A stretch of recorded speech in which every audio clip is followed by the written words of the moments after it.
Dans un monde enchanté, voilà ce à quoi ressemble une campagne. Avec quelques amis, vous vous amusez beaucoup à trouver un très bon message de campagne. Vous trouvez rapidement l'image parfaite pour aller avec. Vous publiez tout cela sur votre page Facebook. Vous obtenez immédiatement des millions de vues et tout le monde partage.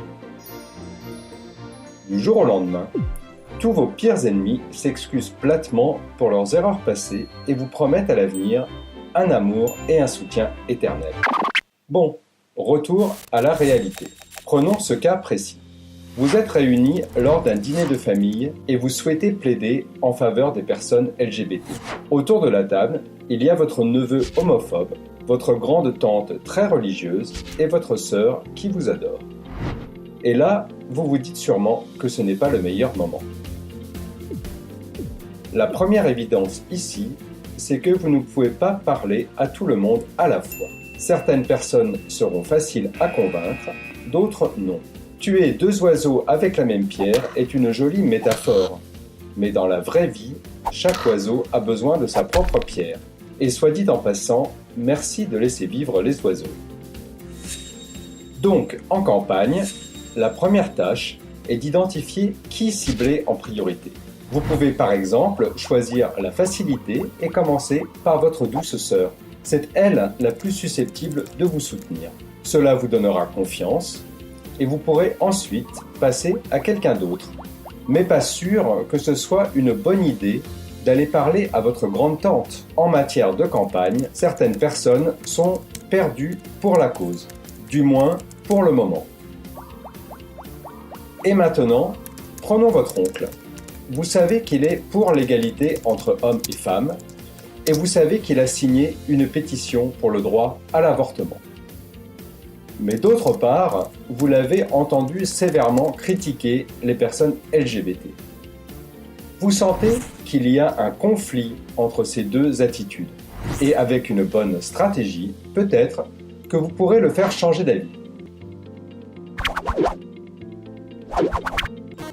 Première leçon. Une bonne stratégie de campagne vise une cible après l'autre. Plus le parcours d'une cible à l'autre est clair, meilleure est la stratégie. Continuons. Vous en êtes maintenant à cibler votre oncle. Vous pensez, mais pensez-vous vraiment qu'il va tout à coup se décider à être en faveur à la fois du mariage pour tous, de la reconnaissance légale du genre des personnes trans et d'une politique publique de lutte contre les discriminations? En tant que militants, nous voulons tous nos droits, et tout de suite. Mais tout comme les réformes légales n'arrivent pas toutes d'un coup, les attitudes ne passent pas directement de la haine au grand amour. Les gens doivent cheminer par étapes.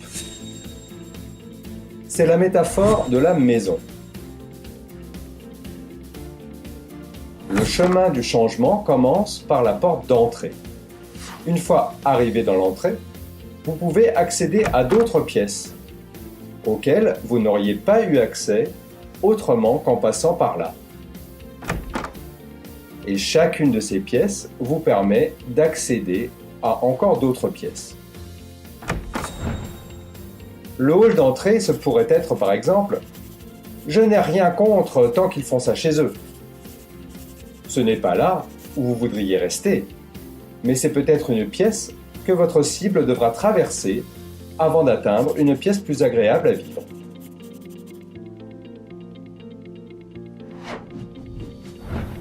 Toute personne a besoin d'un cheminement pour aller d'un point à un autre. Pour amener quelqu'un où vous vous trouvez, il faut bien visualiser le chemin que cette personne devra emprunter et le guider à travers toutes les pièces.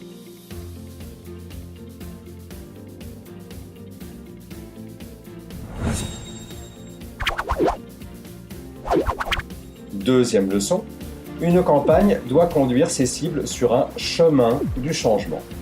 Plus les étapes de ce chemin sont claires, plus vite on voyage.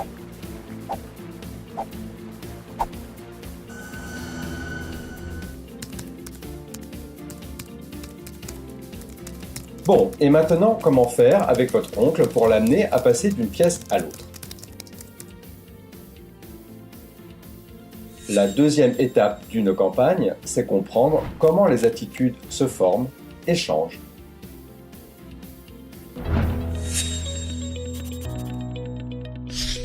Les attitudes, ce sont ce que les gens ressentent à propos de certaines choses, ce que les gens aiment ou pas, ce que les gens trouvent bien ou pas. Les attitudes sont influencées par plusieurs facteurs, tels que les normes sociales ou morales, les croyances, les expériences personnelles, l'information, l'éducation, les habitudes, etc.